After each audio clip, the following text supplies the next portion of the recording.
All right, everybody, welcome in. Ready to dive deep. Today, we're tackling Albert Pike and his Morals and Dogma, a book that's, well, let's just say it's packed with Masonic philosophy and symbolism. But don't worry, we're not asking you to memorize rituals or anything. Our goal here is to break down those complex ideas and try to pull out some nuggets of wisdom. It's definitely a challenging but rewarding read. Pike dives into some heavy stuff. We're talking nature of God, the universe, even government, all through the lens of Freemasonry. Yeah, and you flagged some themes that really jumped out. This idea of force and the rulee. Now, that sounds intense, like something out of a graphic novel. What's Pike getting at there? Well, picture this. You've got the raw, uncontrolled force of the people. Think of that as the hammer. And then you have the guiding principles of wisdom, of law. That's the Mason's rule. Pike argues that power, whether it's the masses or some ruling class, needs direction. Without it, that force becomes chaos, easy to manipulate, and honestly, as likely to destroy as it is to build something good. It's about finding that balance, right? Makes me think of that saying, absolute power corrupts absolutely. Is that in the ballpark of what he's saying? Exactly. He even breaks down the Roman Empire, looking at it under different rulers to illustrate this. Think of an emperor like Sulla. Tons of power, but he governed with wisdom, restraint.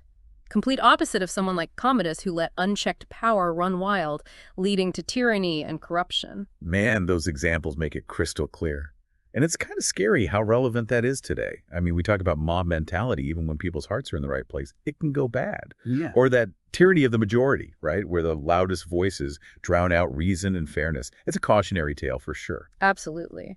Pike uses these parallels, these historical situations, to point to a truth that seems to hold up across time. For any society to thrive, you need that balance of individual will and some kind of guiding principle. And he suggests that this balance, this harmony, is something Freemasonry, with its rituals and emphasis on moral development, aims to cultivate. It's so interesting how he takes these really big ideas, power, governance, and ties them back to the core of Freemasonry. Like you saying, hey, this isn't just some abstract philosophy. It plays out in the real world. Exactly. And that's something we're going to see again and again as we dig deeper into morals and dogma.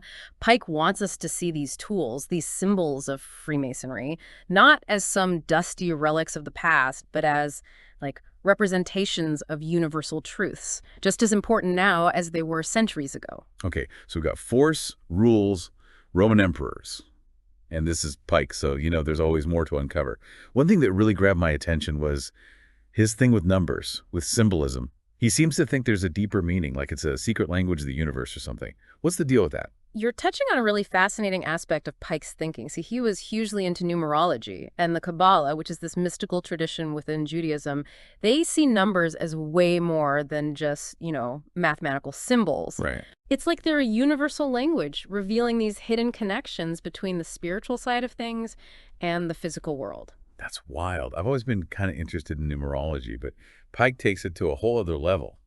He's saying numbers are the key to unlocking some deeper truth about the universe. Yeah. It's like there's this hidden order to everything, and numbers are how we crack the code. It is a fascinating way to look at things, isn't it? And it doesn't stop with numbers either. He goes deep on the symbolism woven into those Masonic rituals and degrees.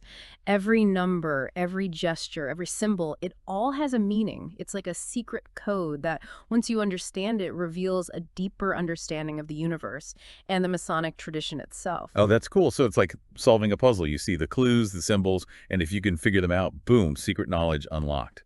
Like those old detective novels where the answer's right there in front of you, but only if you know how to look. Exactly. That's what Pike wants us to do, to look beyond what's right in front of us and see the meaning underneath.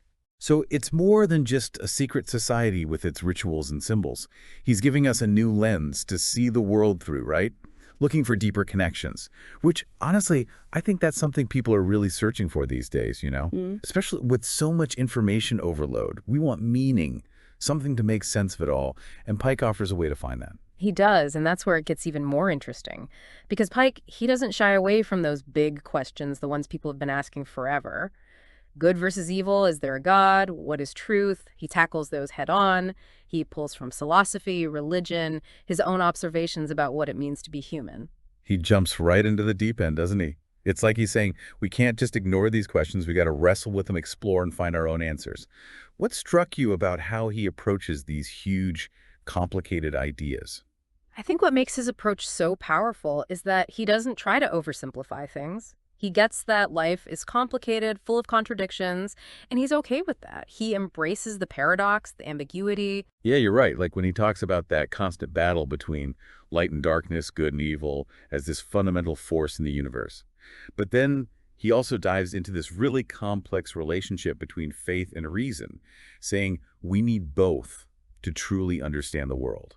It's like a reminder that the world is messy, and sometimes there aren't easy answers. Exactly. He wants us to be comfortable with complexity, to be open to different ways of seeing things, and be okay with not having all the answers.